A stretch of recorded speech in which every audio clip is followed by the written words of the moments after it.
Você que faz tratamento de homeopatia, sabe o que dizer na consulta quando você tem algum quadro agudo? O que é um quadro agudo? Por exemplo, uma diarreia, uma dor de cabeça, uma dor de garganta. Eu sou a doutora Soraya, Eu sou o Dr. Eduardo. nós somos médicos homeopatas e se você está interessado nisso, fica aqui um pouquinho com a gente. Quanto mais você detalhar os seus sintomas, mais preciso vai ser a escolha do nosso medicamento. Então a gente vai conversar um pouquinho sobre quadros agudos. Então, eu vou falar de uma maneira genérica, depois a gente vai falar um pouquinho, um pouco, dando alguns exemplos para ficar um pouco mais claro, né, mais didática a explicação. No quadro agudo, no caso crônico também, mas principalmente no caso agudo, tente sempre se observar bastante e tente localizar todos os seus sintomas e como você se sente no tempo e no espaço. No tempo e no espaço. Então, o que é no tempo? É de manhã, é à tarde, é à noite? Que horário exatamente, né, você piora ou você melhora? Ao mesmo tempo, é importante também que você observe se os sintomas se repetem no mesmo horário do dia ou no mesmo período do dia. Por exemplo, minha falta de ar sempre piora tal horário. E isso em relação ao horário. E também tem algumas peculiaridades. No horário, por exemplo, se além de repetir no mesmo horário, se ele alterna em algum sintoma em um horário com o outro, né? Então, observe sempre isso no tempo. E no espaço, tente localizar sempre assim, pode ser de dentro para fora ou de fora para dentro, vamos dizer assim. O que é fora? Fora é a, a atmosfera, o clima. Então, se está quente, se está frio, se está úmido, se está seco, se tem muito sol, né, se a exposição solar melhora ou piora, o calor, o frio, né, em contato com você ou com a parte que você tem dor. Enfim, então isso seria o mais externo. Em relação a você no espaço, em que lugar da casa você se sente melhor ou pior? Né, nesse ambiente que faz você piorar ou melhorar, é um cheiro? Ou é porque o quarto está fechado? Né? E aí, falando bem, assim, mais próximo de você, em qual posição que você melhora ou piora? É sentado, deitado, de pé? E aí, falando mais ainda localizado, em que lugar exatamente você sente? Ou uma dor, ou um calor, ou um calafrio até, né? É mais no pé direito, no dedão, ou começa nas costas e depois vai para a perna ou para o pé, né? As irradiações também são importantes. Ou você tem uma dor no peito que vai para o braço esquerdo, ou deixa a mão esquerda adormecida. Enfim, tente localizar no tempo e no espaço tudo que você sente. Então, agora vamos para alguns exemplos para vocês entenderem melhor. A queixa de dor de cabeça é uma queixa muito comum, né? E muitos pacientes chegam para a gente e falam: eu tô com dor de cabeça há um dia. Então eu queria mostrar para vocês o repertório é o livro que a gente recorre quando a gente tem os sintomas. Então a gente ouve as queixas de vocês e a gente vem buscar no repertório a medicação.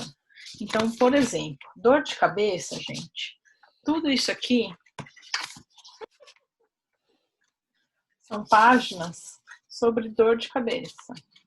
Aqui eu não estou conseguindo mostrar direito, né? Mas tudo isso aqui são páginas que falam de dor de cabeça. Então, se você falar pra gente só que tá com dor de cabeça, a gente não vai conseguir achar essa medicação. A gente precisa de muitos detalhes sobre isso. Então, você precisa nos contar o que piora, o que melhora essa dor, o que desencadeou essa dor de cabeça, que posição você fica que pode piorar, que pode melhorar. Então, por exemplo, tem gente que melhora se colocar a mão na cabeça, tem gente que melhora apoiando no lado que dói. Fico pior quando tomo sol, fico pior quando chove, então o clima influencia. Horário, tem algum horário do dia que você acha que a sua dor de cabeça é pior? Então, muito comum final do dia, aquela dor de cabeça no final do dia. Barulho, quando eu chego em locais que tem muito barulho, desencadeia muita dor, piora muito a minha dor. Quando eu como alguma coisa, piora a minha dor.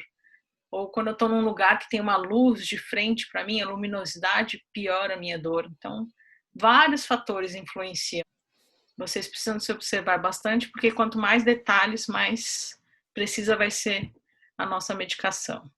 É uma coisa que eu esqueci de comentar que é fundamental, inclusive nas dores de cabeça, em todos os quadros agudos, em relação ao seu humor. Então, sempre se observe e relate pra gente. Hoje eu tô irritado, hoje eu tô triste, hoje eu tô ansioso, hoje a minha vontade tá, não tô com vontade de fazer nada, né? Então fale sobre seu humor e sobre a vontade, né? Isso é importante também, a gente vai levar em consideração isso na escolha do seu medicamento. E outro sinal, não é um sintoma, mas é um sinal bem comum e que gera sintomas, né? É a febre, né? Durante os casos agudos. Então, a febre é importante você reparar se você sente, né? Calor, frio, calafrio, ou suor, né? Se isso tudo é mais no corpo inteiro ou é mais em um local do corpo. Então, minha mão e meus pés ficam frios quando eu estou com febre, por exemplo. Ou se, por exemplo, eu tenho um calafrio que começa no pé e vem para o resto do corpo. Ou meu abdômen, minha barriga, né, fica muito quente enquanto eu tô com febre. Ou, eu suo muito, mas o suor tá só em uma parte do corpo. Então, observe tudo que a febre causa. Mais do que a temperatura, a gente vai levar em consideração a individualização, né, mesmo no quadro agudo.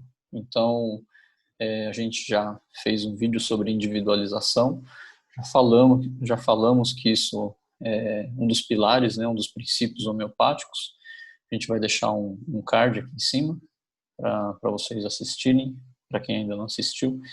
Então, os sintomas da febre também têm que ser individualizados, como todos os outros, né? Sede. Precisamos que vocês observem se vocês têm sede durante os quadros agudos. Então, não tenho sede ou sim, tenho sede.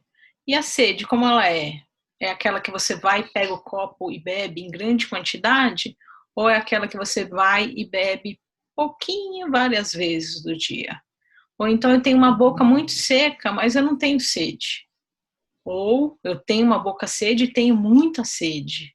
Então, observar esse lado das sedes, principalmente nos quadros febris, nos quadros gripais, essa característica é bem importante para a gente.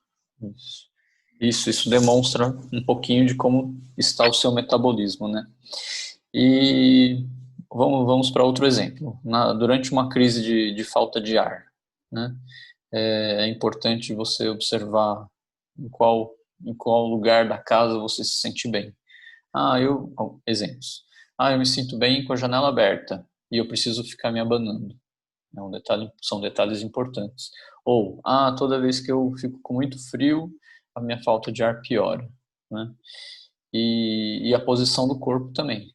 Eu acordo de madrugada com muita falta de ar e eu preciso sentar com as pernas e ficar com as pernas, né, dependuradas assim e ficar com o tórax bem ereto.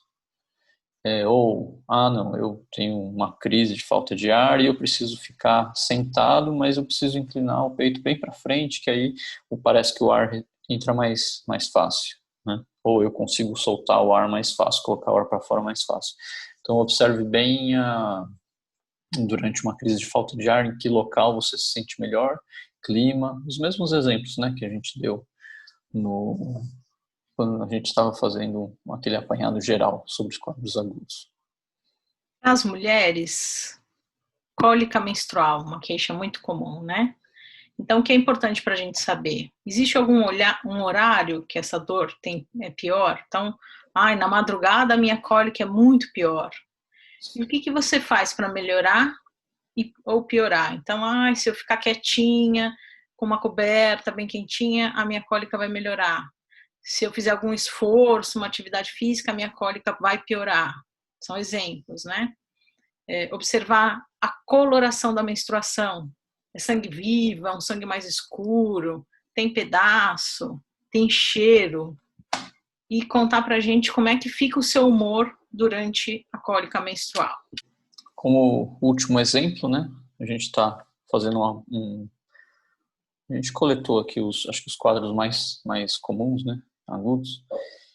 Fez uma descrição e por último vamos falar da diarreia. Então a diarreia é importante vocês observarem se são episódios frequentes de diarreia e a quantidade. Então, o que é comum, né? A diarreia é muito frequente, mas a quantidade não é tão grande. Ou, não, eu fui poucas vezes ao banheiro, as fezes estão líquidas, mas são em grandes quantidades. Outra coisa importante é a gente saber o conteúdo, né, das fezes. Então, tem muco, tipo um catarro, né? Ou não tem? Tem sangue? Não tem. Que cor que é o sangue? E tem restos de comida? Os restos de comida são só folhas ou tem pedaço de arroz, feijão? Não é muito agradável, né, descrever isso, mas é importante para a gente saber como é que está o seu tubo digestivo, se ele está absorvendo, se ele está conseguindo digerir, né? Então são dados bem importantes tanto para a gente fazer o diagnóstico, para entender o que está acontecendo com vocês, como para escolher o medicamento. Para finalizar, a gente não pode esquecer também da dor de garganta e dor de ouvido, principalmente na criançadinha, né? Muito comum. Então, observar também neles, né? O que piora essa dor, o que melhora, qual horário está deixando a criança mais caidinha, né? Ou então tem a criança que tem a dor de garganta ou dor de ouvido e continua brincando da mesma forma. Observar como é que fica o humor dela. Eu percebo que ela quer mais colo, que ela quer ficar mais quietinha, ou não, ela quer ficar correndo pela casa enquanto ela está com dor. Na dor de garganta, piora engolindo líquido ou sólido, observar essas questões. Então, nos quadros agudos infantis também são importantes esses sintomas, né? E todas essas outras características. Dudu, você está com a câmera fechada. Não tô, não. Putz. O tempo inteiro ficou? Não. Não, é porque tá acabando a bateria. Voltou? Voltou. Vamos fechar, então? Vamos. Então é isso. Observe-se, traga a maior quantidade de características dos seus sintomas, porque assim a gente vai conseguir escolher uma medicação mais adequada para o seu momento. Mais alguma coisa? Não, é só isso. Acho que tá bom. Até a próxima. Até. Obrigada. Tchau, tchau. Tchau.